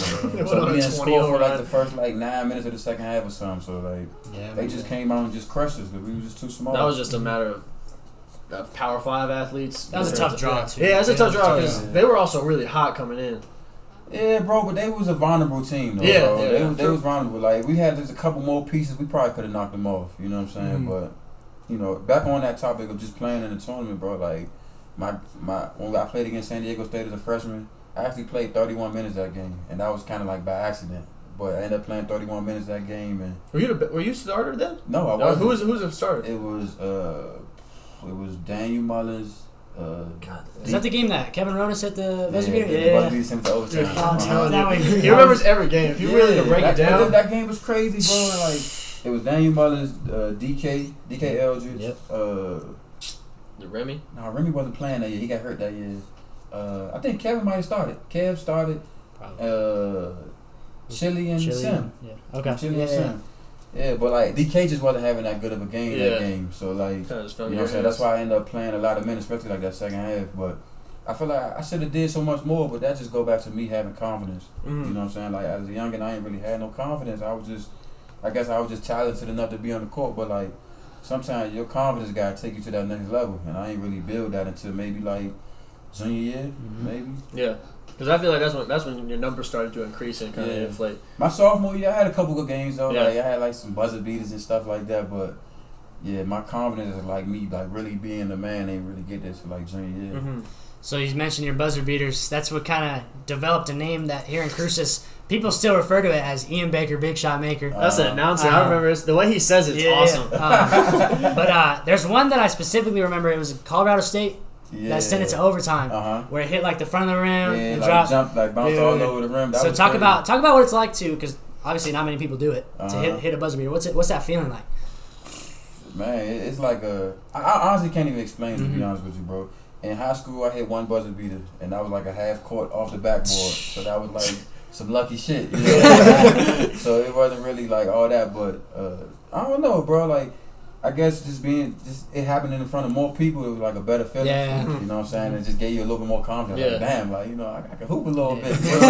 What type of like reactions do you give off? Are you more like a Dame guy who just sits there like, yeah, I'm this guy, or are you a guy who runs? He around was the calm, floor? man. Yeah, bro. Yeah, You I'm watch me here. play, bro. I be chilling, bro. Yeah, like, never. for whatever. Never. I don't really got like a lot of emotion when I be playing. You know what I'm Kinda saying? I be seeing dudes on TV and sometimes I be like, bro, I probably play with a little bit more emotion, bro. But that's just not me, Yeah, bro. I remember that. I remember that for sure. That it was like cold blooded.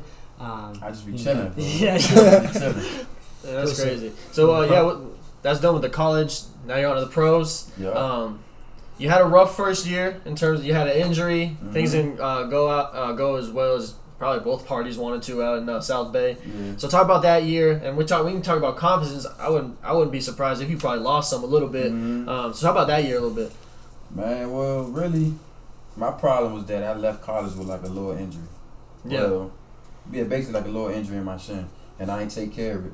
So really, coming out of school, I went straight to Serbia. I didn't like come out to go straight to the G League. I took the first offer to a high paying team in Serbia, and I went over there. But I had the injury before I got over there, which was like at the time it was just like a tumor in my shin. Sheesh. A small tumor in my shin or whatever.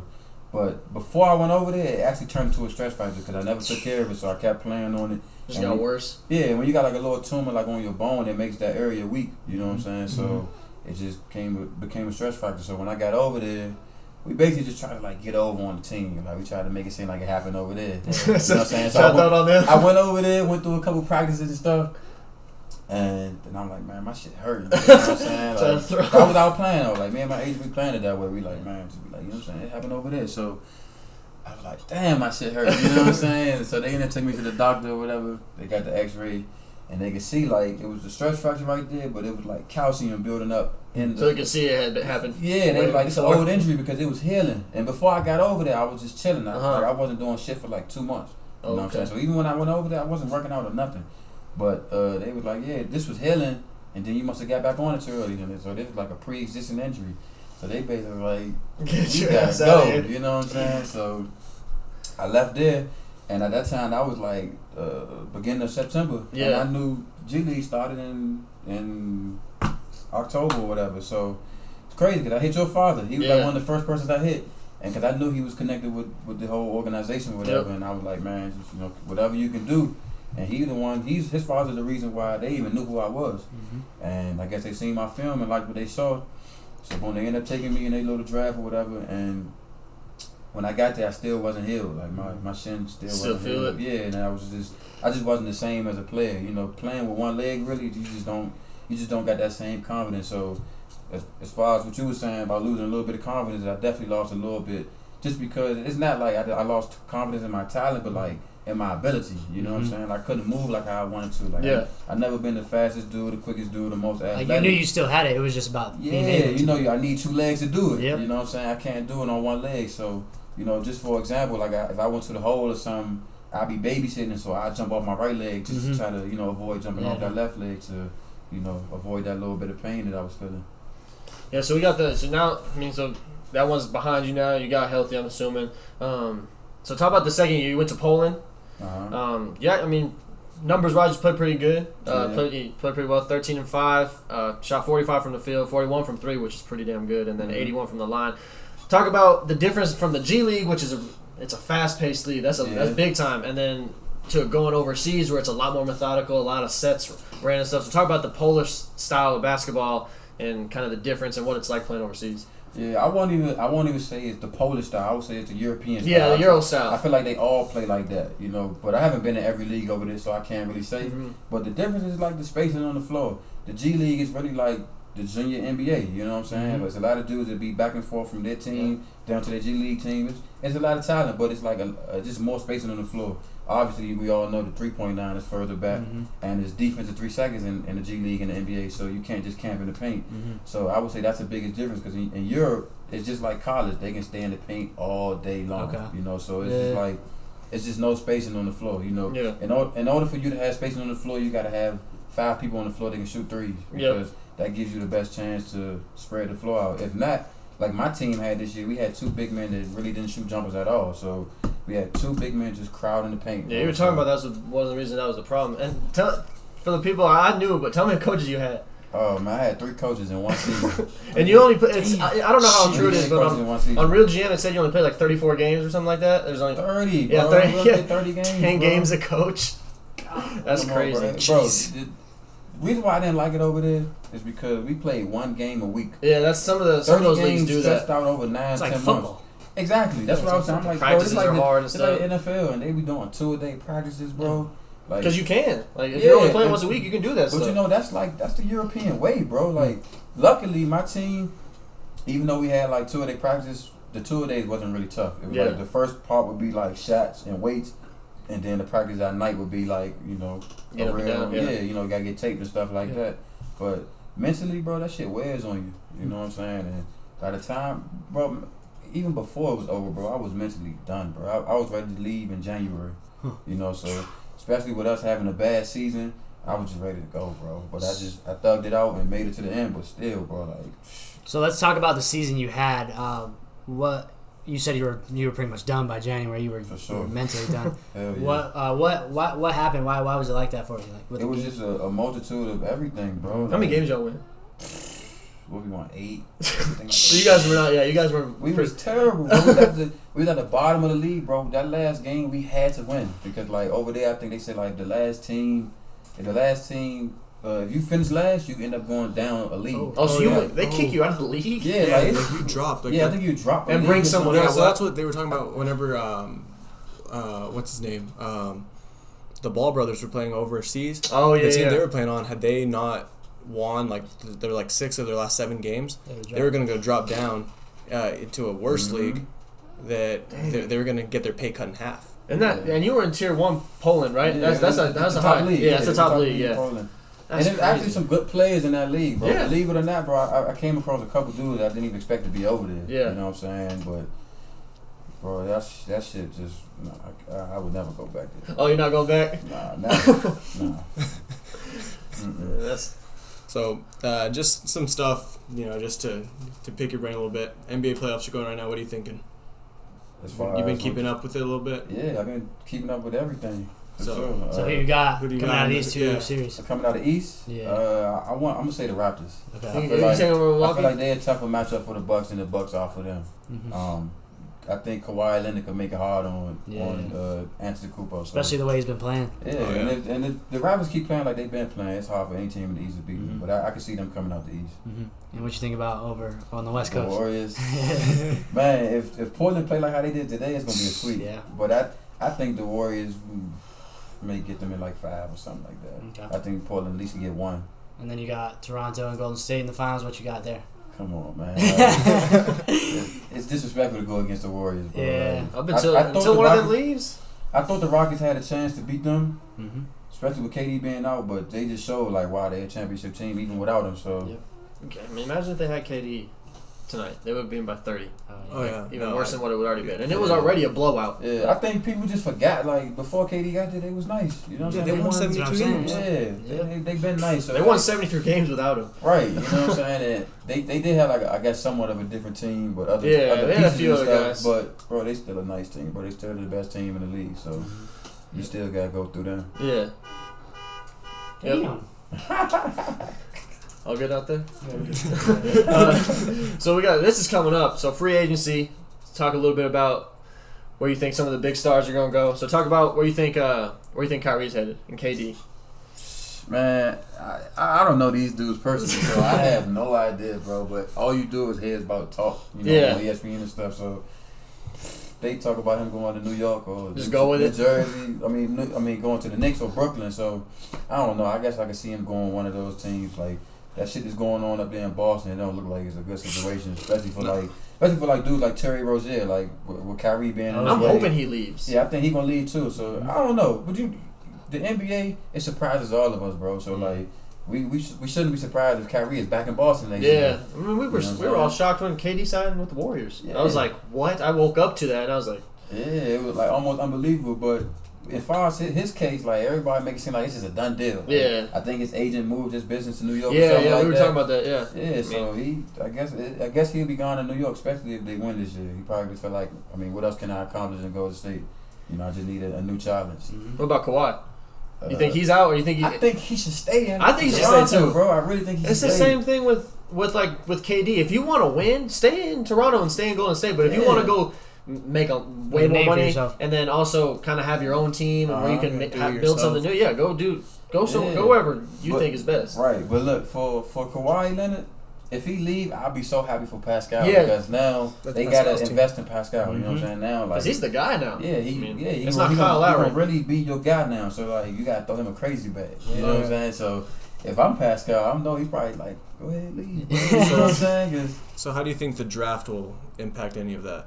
Like finding out that the Pelicans got the first pick, and the Knicks fell to 3, and then how do you think that's gonna play out? Because the Knicks were banking on getting Zion. Right. And then I don't know, bro. On draft night, man, teams be making the craziest trades. So the Knicks, if they really want that number 1 pick, they might trade for it. I mean, I don't know who they got to trade for because they don't really got no stars. They so got like, nobody on that team. Yeah, so look, they might have to give up like their pick and like a future first round pick and like another future and their first best round player pick. who's probably like Kevin Knox or something like that. He's probably their best player or best prospect. Yeah, and he a youngin. But he's only like 20. Yeah, he probably younger than that, like 19 or something. That's crazy. That dude's older than me. I'm older than that dude. Yeah. Yeah, they ain't really got nobody to give up. So I don't know. I don't know. I can't call it, bro. Yeah. It's gonna be interesting. You gotta ask the dude Rick Bucher. Yeah, he knows. He know everything. He knows. Cool. So I mean, you talked about playing in Poland and stuff like that, and not really about all that. What's next for you? Tell the people what's next for Ian Baker. What's Seth got for you? I'm not even with Seth no more. You not with Seth anymore? No, I didn't know that. No. Seth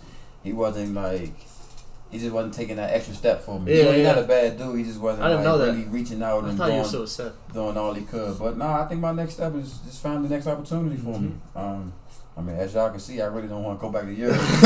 Are you trying to stay in the States? For sure. So my goal is to get back into the G League and just to see where it goes from there. But I got to find the right opportunity. Yeah. I think it's easy to get back in the G League, but it's hard to find the right fit for you. You know what I'm saying? So if I can get back in there and find the right team for me, that's what I'm looking forward to. But as of right now, I'm just chilling, bro. I'm just trying to enjoy my little summer. That's cool. No doubt. But I mean, you got a huge fan support group here in Cruces. I know people are always pulling for Aggies that make it to the next level. Yeah. So you'd be surprised. You'll be surprised how many people listen to this thing. Bro, I'm pretty sure it's a lot more than I even. And you even realize, man. For sure. You should have seen how hyped we got whenever this guy was like, guys, I was like, yo, let's do it. And then this dude goes, Jesus, really? All over that. Let's do it. I was like, yeah, I work out with him every day. Like, he was trying to come on. When I seen y'all had it, I was already thinking to myself, like, I'm trying to go on. Yeah. I never been on no podcast before. It's fun stuff, man. Yeah, bro. I would do some shit like this. It's fun. Like, you could just, like, if you just got a mic and by yourself in a room, just talk. Like, yeah, bro. You can figure something out. Come on, man. Dudes can talk sports all day. Yeah. You know what I'm saying? So, I was definitely looking forward to coming in. Cool. So, winding down, about that time where we bring in our segment, Top 5. Oh, man. So, give it to us. Top 5. You can give top 5 NBA players of all time, or if you want to give athletes, whatever you want to give. Or favorite. It don't have to be who you think is the top 5. You can just your favorite athletes. Yeah, your favorite athletes. I'm going to just try to keep it simple. Of course, we're going to go with basketball. Yeah. AI, Allen Iverson. That's like my favorite player all time. I looked up to him like crazy when I was little. So no order too. I'm just name 5 dudes. So Allen Iverson, of course MJ. Yeah. I'm gonna say KD. You got a new guy. A little bit new one. Whew. It's tough, huh? I told you, man. Yeah, of course it's tough. You get your first 2 or 3 and you're like, I'm gonna say Tim Duncan. Okay. That's a good one. And I'm gonna say it's a tie between like Kareem Abdul-Jabbar and Shaq. Shaq's a popular one. Shaq gets thrown in and every. Bro, that man is 7'1", 330, bro, and he used to move like he was little. He'll bring the ball up he'll bring the ball up the floor. Yeah, man, Shaq is probably the most dominant dude. I was just literally about to ask you that. Like, that's the type of dude. We've talked about this list before, like guys that get fouled on every possession. So like, there's LeBron, I think Giannis is in it now. Shaq is by far the number one. Yeah, like, come on. That dude got fouled every time. Literally, bro. Like, he was so big. Like, they was like, man, we can't even check him. Let's just wrap him up. As soon as he touches the ball, Force him to shoot free throws because he couldn't do that. Bro, if he could shoot free throws, that man would be the leading scorer in NBA history, bro. Yep. Easy, bro. Yep. He probably could have averaged like 40, all layups and dunks. And he probably, what did he average 1 year? 30 something? He probably averaged 30. Yeah, Like him and Kobe both averaged around. And shooting probably like 20% from the free throw line. Come on, That's man. He got that up to crazy. 50 or 60%. That's another couple thousand points on every season, Seriously, bro. if you rack it up, that's a good 5 though. Nah, I like that 5. So before we get out of here, end the podcast, this is time for you to plug anything, plug anybody. Got anything to say? Shout out Mike, anyone. Yeah, Mike's yours. Nah, man, I don't really be doing no shouts out and stuff like that, man. I ain't getting nobody to shout out, man. I just You could probably have guessed that. thank y'all for, you could have definitely guessed that. yeah, I was just bad, man. Thank y'all for having me on here, We bro. appreciate you. Appreciate you, man. It was fun, bro. It's gonna help us out big time because we Yeah. got a bunch of Aggie fans that listen. And Yeah. They're gonna be as soon as they see Ian Baker's. Yeah, we got a bunch of old heads. So Yeah. like, not that you're an old head, but like guys that were there for like the bulk and the core of the Marv days. Yeah. They know. But see, a lot of them are gone, like, bro. Like, a lot of them, nobody's sticking around. Yeah, Nope. it's Nobody pretty from- fresh faces around here. Nobody from that staff. No. Yeah, you know, if my girl wasn't here, bro, I wouldn't be here. So, Now you know who is left is remember Keith, little Keith Roberts. He's oh, that's my boy. Yeah, he's still, my boy, he's still here, man. He's still here. That dude's the winningest coach here. Bro, Keith need an assistant coach position Yep. right now, Yep. bro. Like, that man. That's what I've been come on, saying. man, like, Keith wanted to. He runs the program, man. Like anything that you need done, Keith already has done it. Bro, 10 Keith 10 ain't days never ago. changed. He always stayed true. Come on, my man. That man helped me in so many ways. Looks bro. 19 ways that years I can't old. even tell y'all how many ways he helped me, bro. But that man, that's my boy, bro. Keith good with me for life. Yeah, Cool. For no sure. doubt. Cool. That's all we got. Yeah, Cool. appreciate you being on. Yeah. man. Appreciate it, Thank bro. you, man. Appreciate it, man. Appreciate you, man. Anytime. Yes, sir.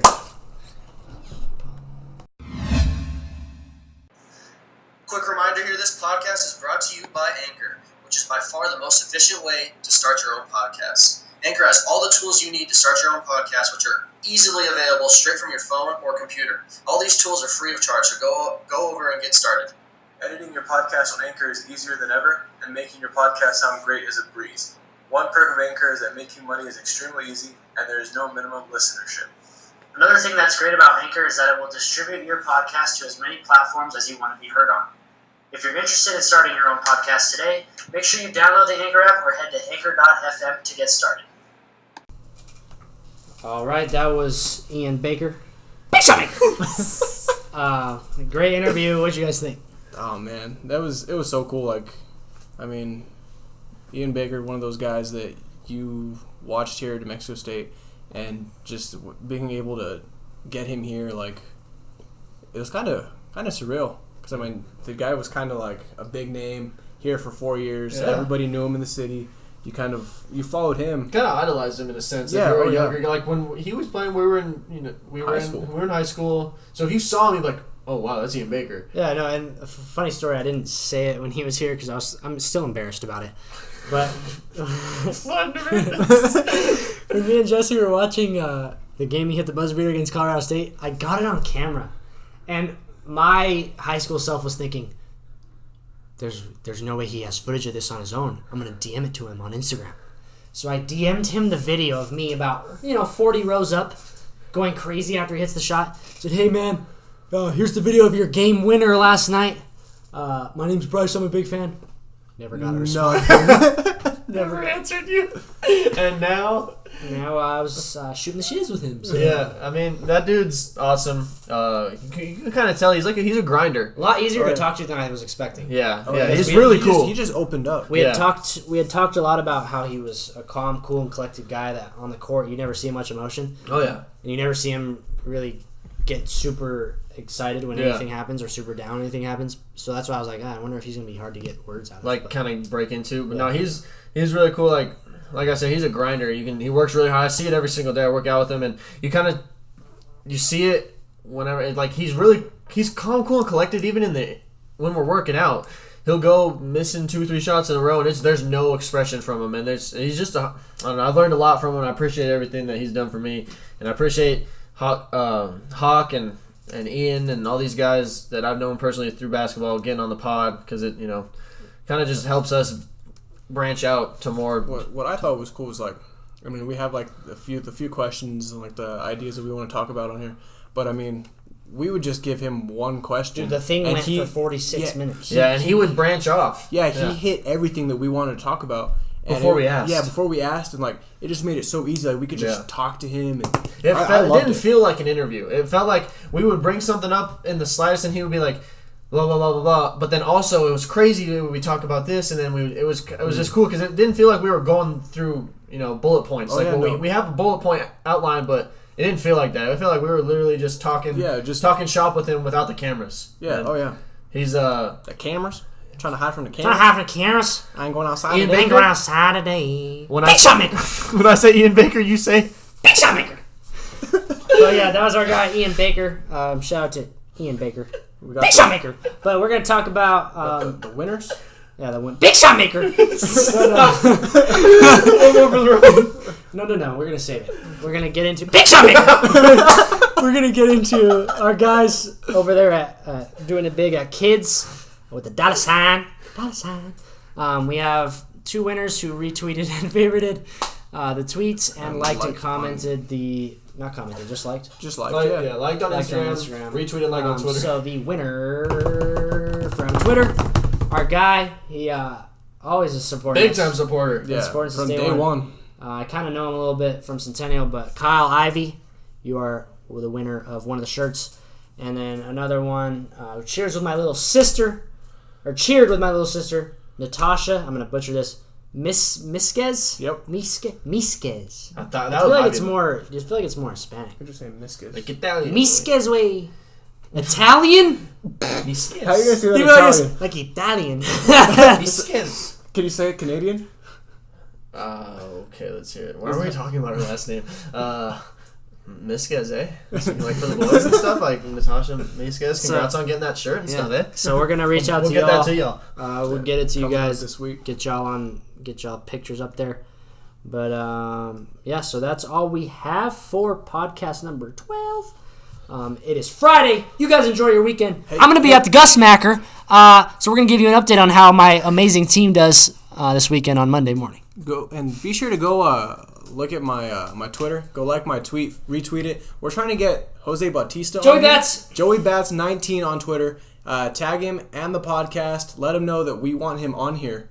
We're trying. It's a long shot. It's a long shot, but hey, he follows me. I follow him. How many people does he follow? 942,000. Yeah, he has 1 million followers, and he also follows 942,000. Big time ratio there from a professional athlete. Hey, one of the best. Ian Baker. But I think that's it. That wraps up podcast number 12. Happy Friday. Have a great weekend. We'll see you guys back here on Monday. We up. Bye, buddy. Big shot maker.